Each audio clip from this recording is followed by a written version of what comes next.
Las reglas de clasificación son una alternativa de los árboles de decisión.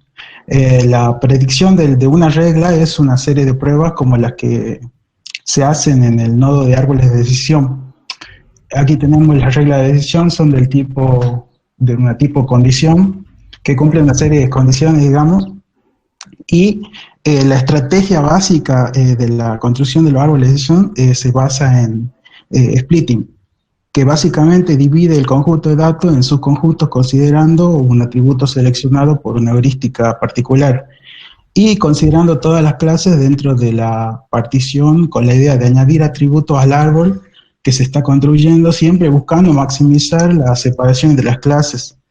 En cambio, el covering utiliza para aprender reglas que están basadas, en covering, que trata de encontrar condiciones de reglas, que son los para atributo valor, digamos, que cubre la mayor cantidad de ejemplos de una clase y la menor del resto de las clases. Y se considera el cubrir una sola clase, siendo la idea básica añadir pruebas a cada regla que se está construyendo, buscando maximizar la cobertura y minimizar siempre los errores.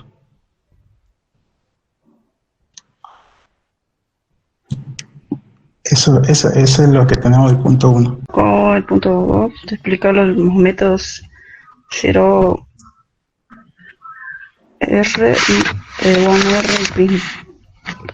El primer método dice, que es el método de clasificación más simple. Todas las instancias se clasifican como pertenecientes a la clase mayoritaria, ignorando todos los predictores. Este método es útil para determinar una línea base de rendimiento para utilizarlo como punto de referencia contra otros métodos de clasificación. El método One Rule es simple aunque preciso, equivalente a una decisión stump o árbol de un solo nivel. El algoritmo de clasificación que genera una regla para cada predictor de los datos, en los datos.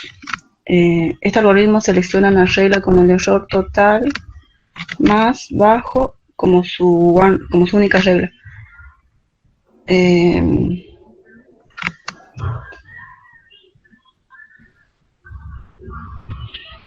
Para la creación de una regla, para un predictor construye una tabla de frecuencias contra el objetivo. Ha sido demostrado que 1R produce reglas un poco menos precisas que otros algoritmos del estado del arte, o cuenta con la ventaja de ser simple interpretación por los humanos. Acá tenemos un ejemplo de cómo se ve una regla, el método del on rule. El método PRISM es un algoritmo básico, sencillo. Se asume que no hay ruido en los datos.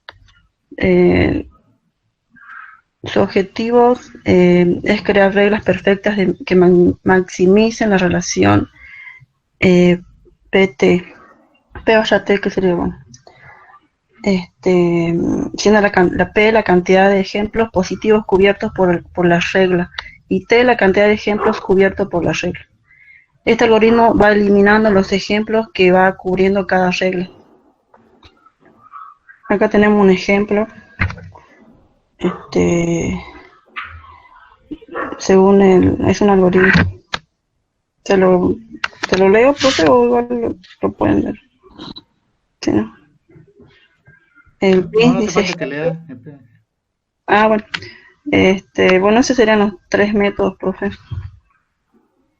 Se basaba en explicar los conceptos de regla de asociación y soporte y confianza, en donde estos dos últimos conceptos debíamos de explicarlo con algún ejemplo. Bien, en cuanto a las reglas de asociación, se utilizan para descubrir hechos que ocurren en común dentro de un determinado conjunto de datos. Generalmente son similares a las reglas de clasificación, ¿sí? Pueden predecir cualquier atributo, no solamente la clase, o predecir combinaciones de atributos. Para seleccionar las reglas interesantes de un conjunto de reglas posibles, se pueden utilizar ciertas restricciones sobre diversas medidas de significancia e interés. Entre ellas, las restricciones más conocidas son los umbrales mínimos de soporte y confianza. En cuanto al soporte, o también denominado cobertura, se va a definir como la proporción de transacciones que contiene al antecedente y al consecuente de la regla. Y la confianza, o también conocida como precisión, se va a definir como la proporción de transacciones que se cumplen cuando se puede aplicar la regla. Bien, en este caso vamos a explicar estos dos últimos conceptos, el de soporte y confianza, con un ejemplo básico que se refiere al análisis de la canasta de mercado. Justamente es el ejemplo que estaba dando usted en clase. Como se muestra en la imagen, vamos a tener 5 transacciones en donde por cada compra tenemos 3 productos. De este ejemplo se puede desprender ciertas relaciones entre los productos, a los cuales se les puede llamar reglas, y unas probabilidades llamadas soporte y confianza. En este ejemplo, el soporte se lo va a poder interpretar como la probabilidad de que se vendan conjuntamente los productos sobre el total de transacciones. Por ejemplo, tomando como ejemplo la primera regla, A entonces D, ¿sí?, va a tener un soporte de 2 sobre 5, en donde 2 se va a referir a las veces que aparecen A y D en las transacciones, y 5 va a ser el total de dichas transacciones. En base a esto se puede deducir que va a existir una probabilidad de 0,5 de que los productos A y D sean comprados simultáneamente durante un día.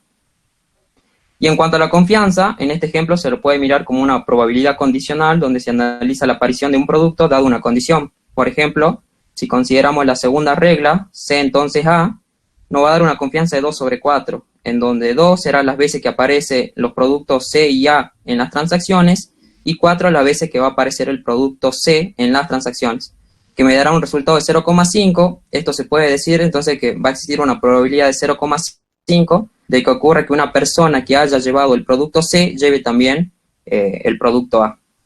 Eso sería todo en base al punto 3, profesor. Vamos a resolver para la resolución del ejercicio 4 se utiliza el dataset de créditos. En este caso nosotros, primero que nada hacemos una limpieza de datos que incluye un subproceso en donde tenemos primero la selección de los atributos que vamos a considerar para el análisis y discretizar determinados atributos, como así también seleccionar el label en el cual nos vamos a basar también para el análisis. En la selección de atributos tenemos acá, como se puede ver en la pantalla, los diferentes atributos que vamos a considerar nosotros para el análisis. La discretización del atributo año lo hacemos en 3 clases: joven, adulto y adulto mayor, con los respectivos valores.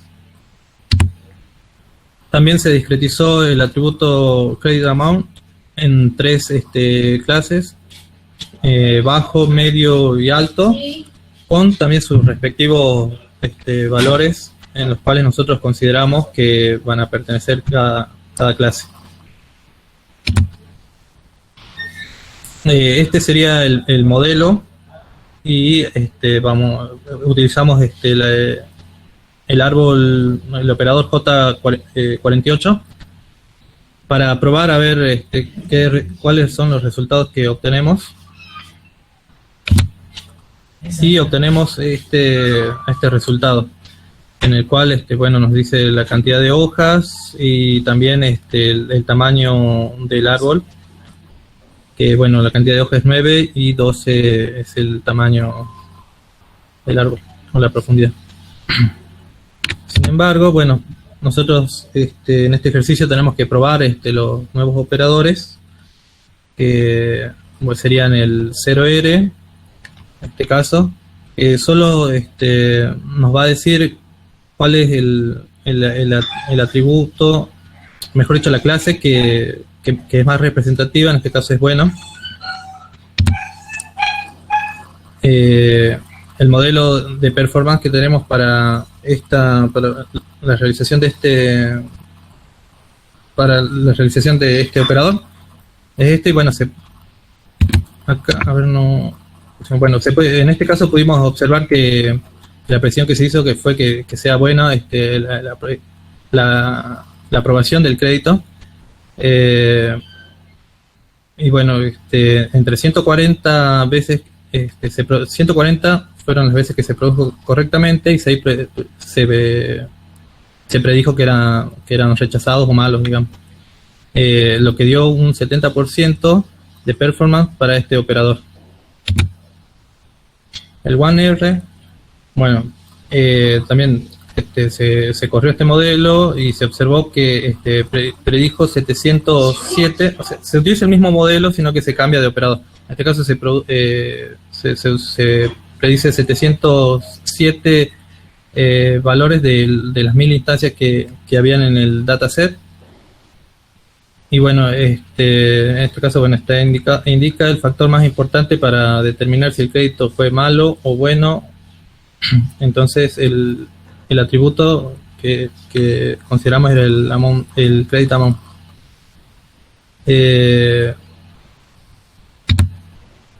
Para el modelo de performance, se utiliza el mismo modelo como ya se dijo, sino que se cambia el operador, o sea, la limpieza, la normalización, o el sacar el ruido, digamos, de los datos. No tenía mucha relevancia en este caso, pero lo hicimos porque para utilizar el siguiente operador que vamos a ver, que es el Supremes, sí o sí se necesita limpiar los datos, también acondicionar, digamos, puesto que no hace uso de atributos que sean de tipo numérico. Bueno, vemos que con el operador 1R se obtuvieron el 71,5% bueno, predijo 139 correctamente, o sea, como que está aprobado que sea bueno la aprobación del crédito, 56 como mal.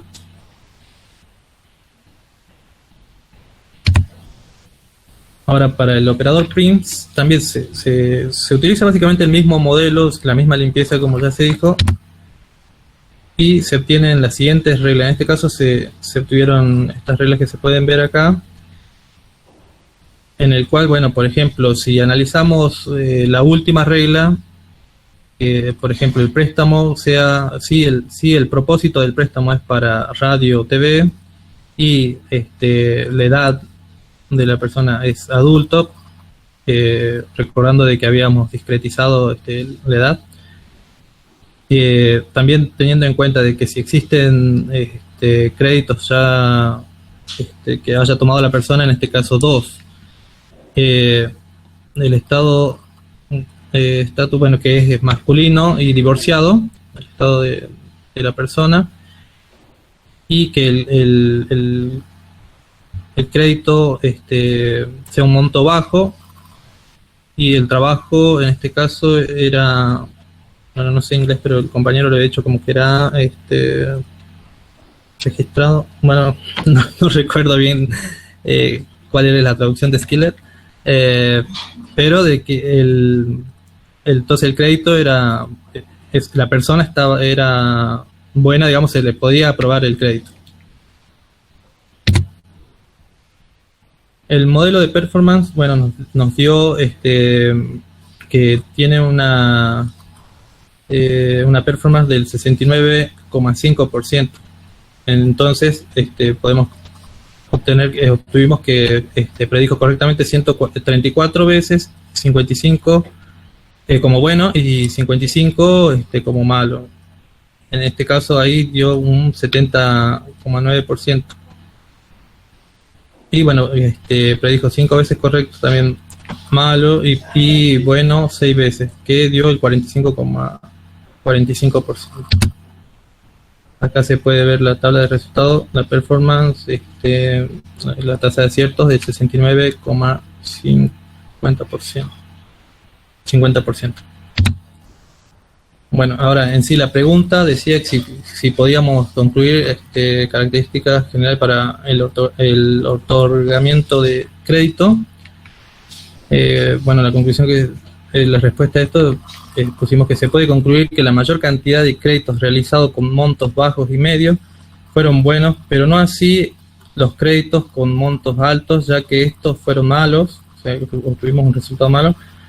También se puede decir que las personas jóvenes tienen créditos buenos, cuando se trata de montos bajos para la adquisición de radios y televisores. Era la última regla que había leído. Hay más probabilidad de acceder a un crédito con un monto bajo independientemente de la edad y propósito del solicitante, mientras que cuando los montos son medios o altos, el acceso a los créditos está más restringido a aquellos solicitantes que cuentan una mejor reputación crediticia, ya que es necesario realizar más controles para determinar si una persona es apta o no. En este caso, estas conclusiones se sacan a partir de las reglas obtenidas con el operador Prince.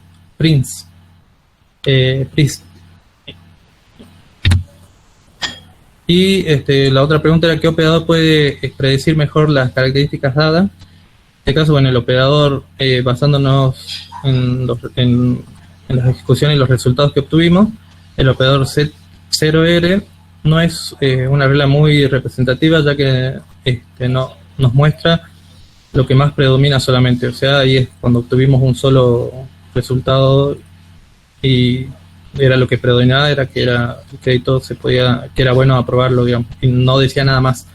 El operador Prince genera todas las reglas que encuentra, tiene la menor performance de los tres. Habíamos visto que tenía un 69,5%. Sin embargo, que para obtener la conclusión es de mucha utilidad, puesto de que el resultado ya nos da varias, o sea, las reglas, considerando los atributos que habíamos seleccionado para el análisis. Y el operador 1R, de los tres operadores, tuvo la mayor performance, en este caso un 71,5%. Este operador nos dice que el factor más importante para determinar si el crédito fue malo o bueno fue el atributo credit amount. Y eso sería todo con respecto